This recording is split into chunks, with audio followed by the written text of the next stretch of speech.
Pension ಬರುತ್ತೆ. ಈಗ ಒಂದ್ ಕೆಲಸ ಮಾಡಿ, ವೃದ್ಧಾಶ್ರಮಕ್ಕೆ ಹೋಗೋಣ ಬನ್ನಿ. ಹಾ? ವೃದ್ಧಾಶ್ರಮಕ್ಕೆ ಹೋಗೋಣ ಬನ್ನಿ.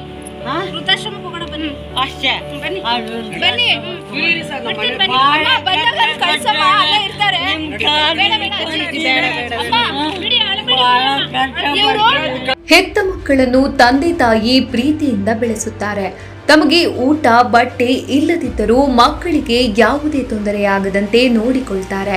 ಒಳ್ಳೆಯ ಶಿಕ್ಷಣ ನೀಡಿ ದೊಡ್ಡವರನ್ನಾಗಿ ಮಾಡ್ತಾರೆ. ಮುಂದೆ ಮಕ್ಕಳು ಚೆನ್ನಾಗಿ ದುಡಿದು ನೋಡಿಕೊಳ್ತಾರೆ ಅನ್ನೋ ಆಶಾಭಾವನೆಯು ಹೆತ್ತವರಲ್ಲಿ ಇರುತ್ತೆ. ಆದರೆ ಮದುವೆಯಾದ ಬಳಿಕ ಮಕ್ಕಳು ಹೆತ್ತವರ ಹಣ ಆಸ್ತಿ ಎಲ್ಲವನ್ನೂ ತಮ್ಮದಾಗಿಸಿಕೊಂಡು ಪ್ರೀತಿಯಿಂದ ಸಾಕಿದ ತಂದೆ ತಾಯಿಯನ್ನೇ ಮನೆಯಿಂದ ಹೊರಹಾಕುವ ಅನೇಕ ಘಟನೆಗಳನ್ನು ನಾವು ನೋಡಿರ್ತೇವೆ. ಆದರೆ ಆಸ್ತಿಗಾಗಿ ಹೆತ್ತ ತಾಯಿಯನ್ನೇ ಗೃಹಬಂಧನದಲ್ಲಿಟ್ಟಿರುವ ಅಮಾನವೀಯ ಘಟನೆಯೊಂದು ತುಮಕೂರಿನಲ್ಲಿ ನಡೆದಿದೆ. ಓಪನ್ ಮಾಡಿಸ್ಬೇಕು. ಇವ್ರು ಕೂಡ ಹಾಕಿದಾರ ಅಜ್ಜಿ. ಈ ದೃಶ್ಯದಲ್ಲಿ ಕಾಣಿಸುತ್ತಿರುವ ವೃತ್ತೆಯ ಹೆಸರು ಪಂಚಾಕ್ಷರಮ್ಮ. ವೃತ್ತಿಯಲ್ಲಿ ಸಿಡಿಪಿಒ ಆಗಿ ನಿವೃತ್ತರಾಗಿರುವ ಇವರಿಗೆ 80 ವರ್ಷ ವಯಸ್ಸು ಮತ್ತು 4 ಜನ ಮಕ್ಕಳು. ಇವರಿಗೆ ಸ್ವಂತ ಮನೆಗಳಿದ್ದು 50,000 ರೂಪಾಯಿ ಪೆನ್ಷನ್ ಬರುತ್ತದೆ. ಆಸ್ತಿಯನ್ನು ತಮ್ಮ ಹೆಸರಿಗೆ ಮಾಡಿಸಬೇಕೆಂದು ಮಗ ಜೇಮ್ಸ್ ಸುರೇಶ್ ಮತ್ತು ಸೊಸೆ ಆಶಾ ಕಿರುಕುಳ ನೀಡುತ್ತಿದ್ದು, ಕಳೆದ 11 ತಿಂಗಳಿನಿಂದ ಮನೆಯಲ್ಲಿ ಹೆತ್ತ ತಾಯಿಯನ್ನು ಕೂಡಿ ಹಾಕಿ ಚಿತ್ರಹಿಂಸೆ ನೀಡುತ್ತಿದ್ದಾರಂತೆ. ತಾಯಿಗೆ ಬರುತ್ತಿದ್ದ 50,000 ರೂಪಾಯಿ ಪೆನ್ಷನ್ ಅನ್ನು 4 ಮಕ್ಕಳು ಬಳಸಿಕೊಳ್ತಿದ್ದಾರೆ. ಈಗಾಗಲೇ ತಾಯಿ ಬಳಿ ಇದ್ದ ಒಡವೆಗಳನ್ನು ಕೂಡ ಮಕ್ಕಳು ಕಸಿದುಕೊಂಡಿದ್ದಾರೆ.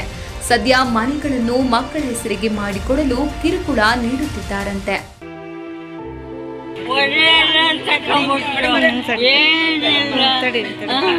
ಈ ಅಮಾನವೀಯ ಘಟನೆಯನ್ನು ನೋಡಿದ ಸ್ಥಳೀಯರು ಸಾಂತ್ವನ ಕೇಂದ್ರ ಮತ್ತು ಹಿರಿಯ ನಾಗರಿಕರ ಸಹಾಯವಾಣಿ ಕೇಂದ್ರಕ್ಕೆ ಮಾಹಿತಿ ನೀಡಿದ್ದಾರೆ. ಅದರಂತೆ ಪಂಚಾಕ್ಷರಮ್ಮ ಅವರನ್ನು ತುಮಕೂರು ನಗರ ಪೊಲೀಸರು ಸಾಂತ್ವನ ಕೇಂದ್ರಕ್ಕೆ ಕರೆದೊಯ್ದಿದ್ದಾರೆ.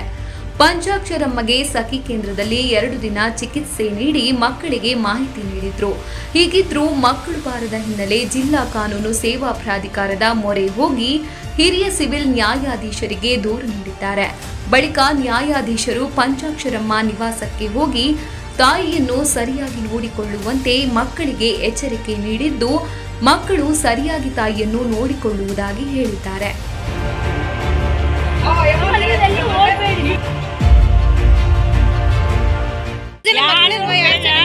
ಸಂತೋಷ ಆಗ್ಬೇಕು.